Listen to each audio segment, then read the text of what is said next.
Because we want to do what we want to do, how we want to do it, when we want to do it. I may not have many witnesses, but it's truth anyhow. God's word will say, thus and so. And we'll think, I'll get around to it when I can. But how many of us know that obedience is better than sacrifice? How many of us know that when I don't obey, there are consequences? So he says, finally, my brother, he says, be strong in the Lord and in the strength of his might. That word strength comes from dunamis. To be able or to have power. What kind of power? It's inherent power. What is inherent power? It's when power is part of what the nature of the thing is. It's inherent power. The kind of power that overcomes resistance. It's inherent power, or the God kind of power. It's the supernatural power. It's power that is exerted in performance. Let me give you an example. When you put gas in your car, what gives your car's engine the ability to run? It's the gas. The gas is the power to the engine to run. So when you understand that it's power that gives us the ability. Now, when we talk about the strength or the power or the ability, we're talking about manifested power. Manifested power. Let me park right here for a moment. Because most of us name the name of Christ. Most of us have been baptized in his name, filled with his spirit, but we don't walk in manifested power. How do I know? Because when you get the doctor's report, you don't take the doctor's report and compare it with the report of the Lord. You take the doctor's report, and the doctor's report becomes the final say. You're not walking in manifested power. Manifested power is the power that's exercised. My God. It's manifested power. Take Hercules. Take a muscle man. What enables the muscle man to bench press 250 pounds of weight? It is not just because, but it's the power that's in those arms. That's what this kind of strength or power is talking about. It's the power that's exercised. It's the power that you say, devil, get under my feet. You're the head and not the tail. You're above and not beneath. It's dunamis. So it's might. It's power that gives me the ability. It's power that says I can do more than what it appears.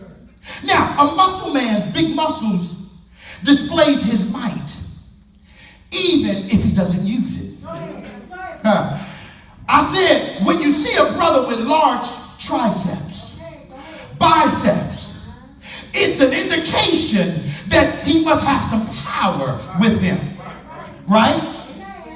Y'all following me? So when we talk about this kind of power that we've been given, it's the kind of power that comes from the complete work of Calvary. So Paul says now, I want you to understand, I need you to put on some things. So he starts off and he says, put on the whole armor.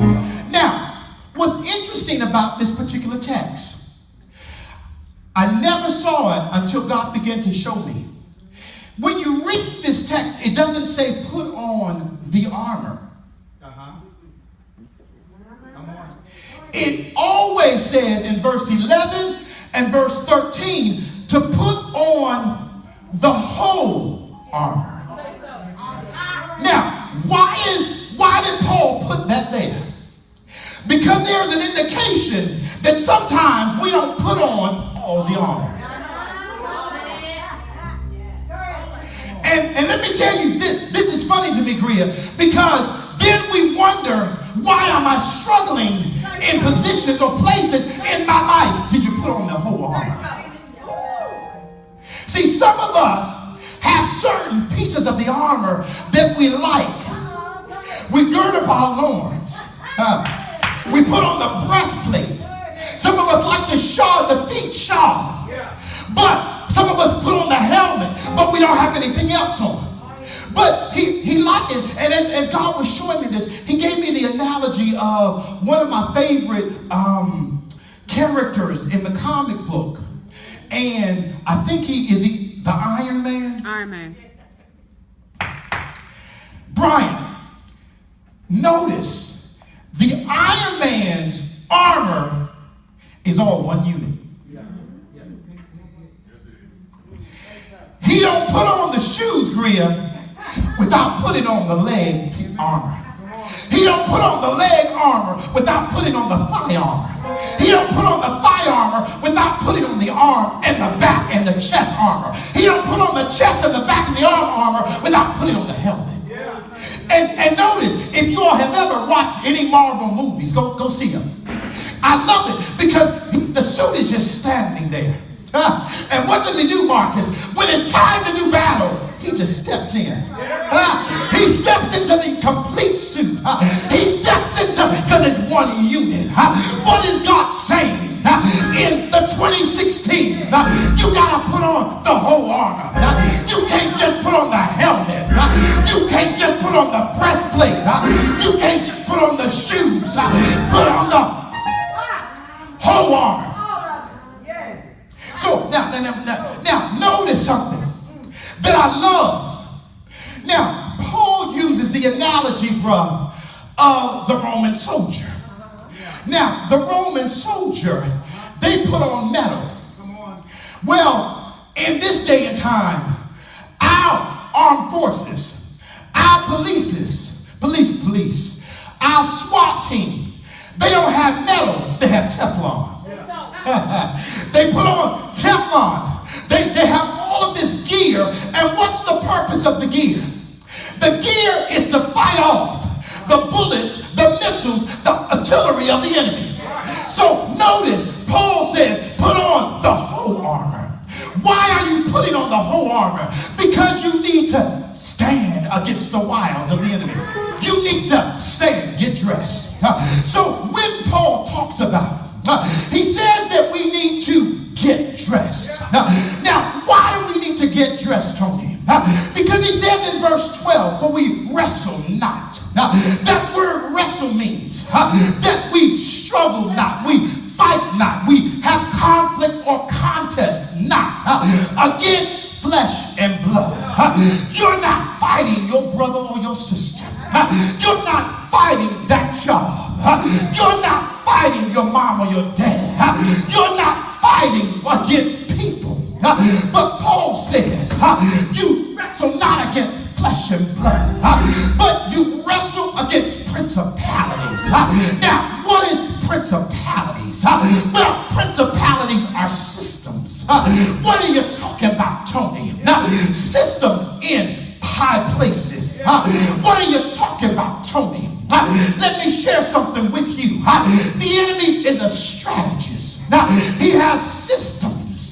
He has strategies in place. And the only way I'm going to win against his strategy is to have on the whole armor. The only way I'm going to fight against the system of the enemy, I got to get dressed. I got to put on my dress clothes. I got to put on my war clothes. Some call them fatigues. I got to put on my dress armor.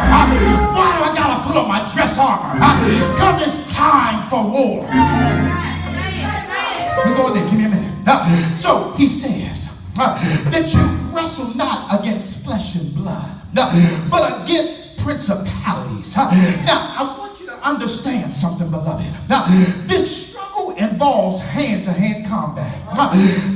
What do you mean, Tony? Because the enemy is using trickery. He's using cunnery.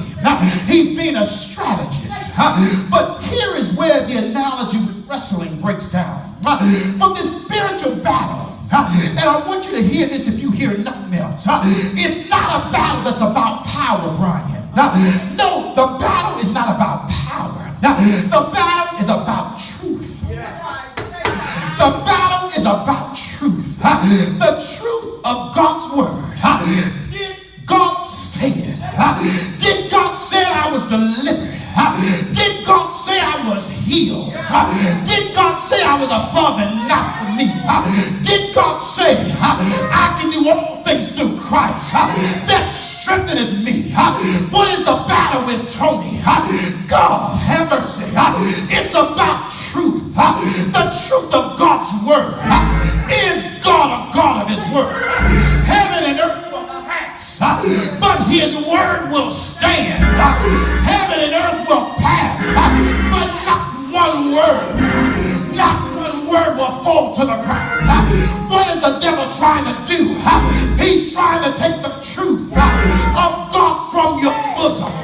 He's trying to make you doubt that God said you're delivered. He's trying to make you doubt that God said you're healed. He's trying to make you doubt